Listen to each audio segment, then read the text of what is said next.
We're gonna dig into a position we call the top turtle now for our ground and pound.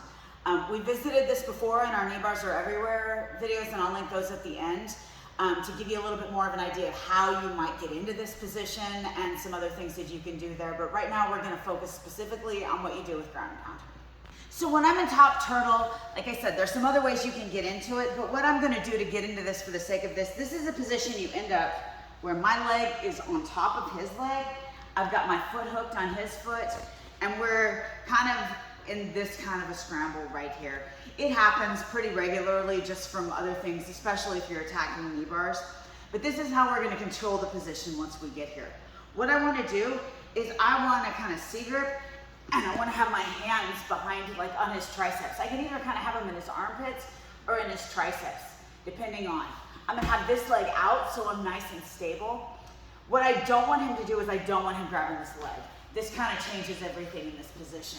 But as long as this leg is out and I can control his triceps here, he's not gonna be able to do a whole lot with this position.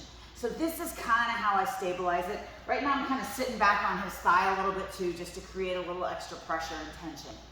So clearly some things that I can do from this position are I can go straight to my ground and pound. I can try to control his wrists in my ground and pound. I've got some options here.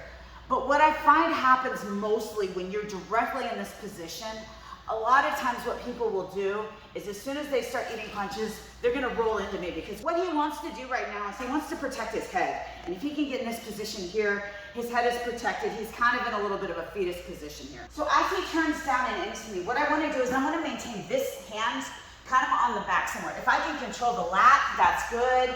If I just got it behind his head. But as I turn over, I don't want to lose this position. So I'm kind of posting here on the mat. I can post here if I need to, and I'm gonna step around.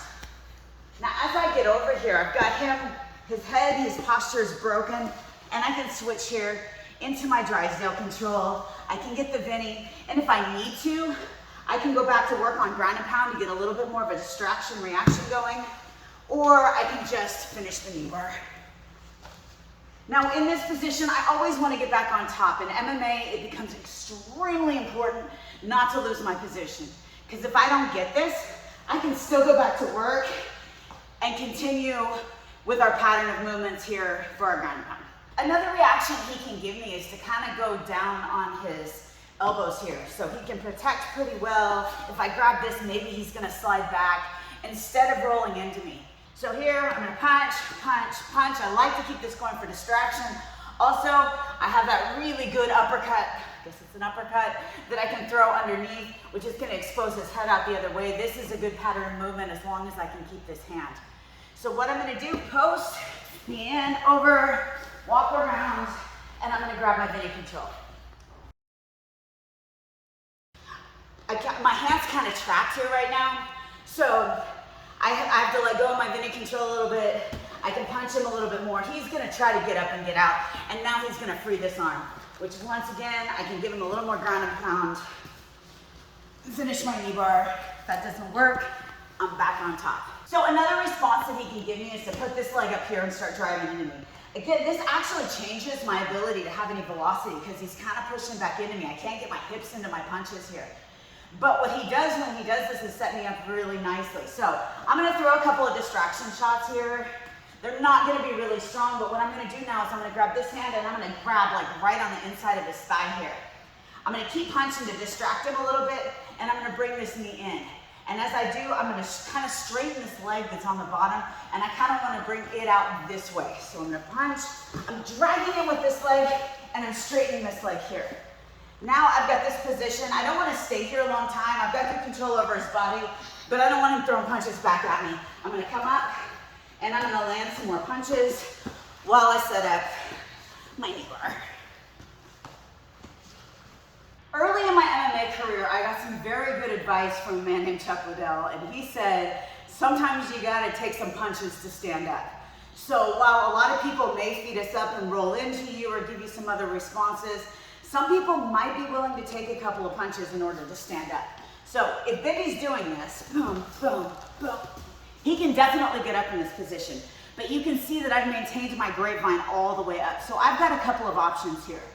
My first is that I can take a step back with this leg, use my tight control here, change it over to here if I feel like I need to, depending on the kind of control I feel like I have. I feel like I've got pretty good control right now. I'm gonna break his posture. I'm gonna step back with this leg, little hop, and I'm gonna roll through. As I do, I'm gonna collect this leg on the way here. Now, maybe I can finish my knee bar right here. Maybe I'm not strong enough, and I'm gonna need to take my Bendy control. Maybe I'm gonna come back up on top, land a few more shots for good measure. Let's say I don't like him, and finish my knee bar.